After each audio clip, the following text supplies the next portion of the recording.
Fala pessoal, meu nome é Daniel Carvalho, sou professor de Psicologia da UNP e hoje eu vim falar um pouco com vocês sobre gestão de tempo antes e durante a prova.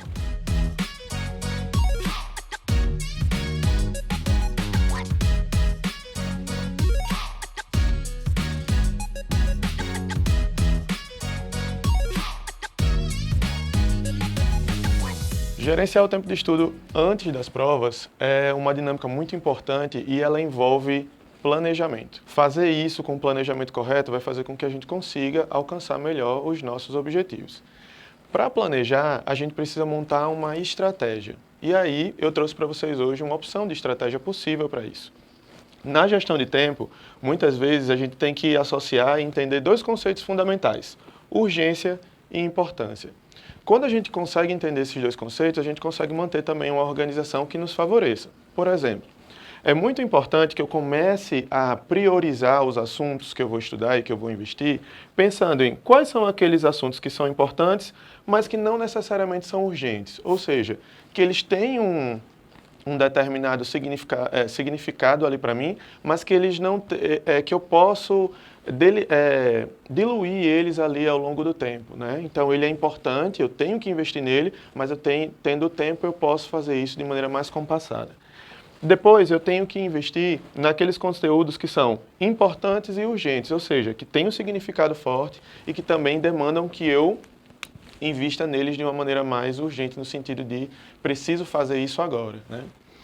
Depois a gente vê uma relação entre conteúdos ou ações que podem ser urgentes, que estão ali agora chamando a minha atenção, mas que não necessariamente são importantes. Então eu tenho que ver ali como eu posso investir nisso, né? Se eu devo ou não investir nisso. E existem conteúdos ou ações ou necessidades, né, nesse fato, que às vezes aparecem nem como importantes nem como urgentes. O que é que acontece muitas vezes? Quando a gente não tem um planejamento adequado, muitas vezes a gente começa a investir em coisas que não são nem urgentes nem importantes, e aí isso não traz nenhum resultado muito positivo para a gente. Ou investindo muito em coisas que são urgentes, estão ali chamando a nossa atenção o tempo todo, mas que não tem tanto significado. O ideal é que, com a gestão de tempo, a gente possa selecionar conteúdos que são importantes e não são urgentes, então a gente pode se dedicar a eles com calma e com paciência, e depois, a partir disso, poder configurar os meus estudos, garantindo que eu vou alcançar aqueles meus resultados, porque investir de fato em algo que tem significado e que tem importância para a gente. Quando a gente está começando a nossa organização de estudos e nosso planejamento, geralmente a gente dedica muito tempo à ação prática de estudar. E é super importante que a gente possa pensar também em intervalos de descanso. Por quê?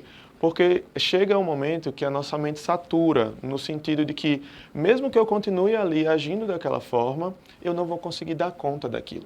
Muitas vezes as pessoas acreditam que, para ser produtivo, eu preciso estar ocupado o tempo todo, né? Então, o tempo todo está inserindo atividades, exercícios. E, na verdade, talvez esse tempo não seja, de fato, um tempo que produz resultados significativos. É muito importante que eu possa pensar, então, na minha realidade. Não existe uma regra universal, mas a gente sabe que não dá para se dedicar 30 minutos por dia, porque isso vai ser muito pouco tempo, eu vou ter muito tempo de descanso e pouco tempo de produção. E também não dá para me dedicar 10 horas por dia sem qualidade, sem atenção, sem foco, sem me comprometer com aquilo. Então, o ideal é que a gente possa, nesse nosso planejamento de tempo e de estudos, a gente possa se dedicar entre 4 a 6 horas, com variações de intervalos entre 30 minutos a 40 minutos entre assuntos, porque a gente consegue garantir um conteúdo de estudo significativo, um tempo de descanso que vai me fazer também estar ali atento e preparado para lidar com os desafios que é resolver questões, estudar, lidar com aquele conteúdo e construir memória significativa a respeito daqueles assuntos. Na véspera da avaliação, a gente geralmente fica muito ansioso, principalmente se eu não me preparei bem antes, né? Então, na véspera eu vou estar bem ansioso. Uma questão muito interessante para a gente poder nos organizar nesse dia anterior, que é super importante, é que eu possa inserir revisões que sejam focais, revisões focais. Uma pasta de resolução de questões, elementos que não vão demandar de mim muita energia, porque eu já investi muito nisso ao longo de toda essa preparação, né? Mas ali na véspera eu vou poder fazer revisões básicas de conteúdos e utilizar também o tempo da véspera para poder realizar ações que me acalmam e me tranquilizam, para que eu não vá tão ansioso para a realização da prova. Então, fazer atividades que para mim fazem sentido e que eu gosto de fazer, que prendem a minha atenção e que vão fazer com que eu possa me acalmar mais, até mesmo me desligar um pouco daquela rotina tão intensa de estudos até então.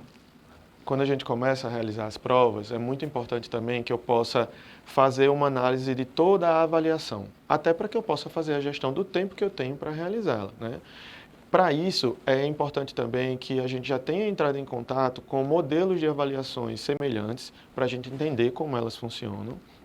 E aí eu posso dedicar 5 a 10 minutos ali do início da minha prova para poder conhecê-la. Quais são as questões que estão ali hoje, como é que está construído os modelos dessas questões, já dá uma olhada e aí eu posso selecionar também aqueles conteúdos que eu vejo que eu tenho mais familiaridade, mais facilidade em trabalhar e já posso pensar, vou investir neles de maneira inicial porque acredito que vou até conseguir dar uma resolubilidade a eles de maneira mais rápida para sobrar mais tempo e me dedicar àqueles itens que são mais complexos. Se eu começo por aqueles itens que possivelmente eu tenho mais dificuldade, talvez eu tenha dificuldade nessa gestão porque eu vou ficar ali muito tempo remoendo aquelas questões e talvez não sobre nem tempo suficiente para poder fazer aquilo que era mais fácil para mim ou mais acessível às minhas potencialidades de estudo até então.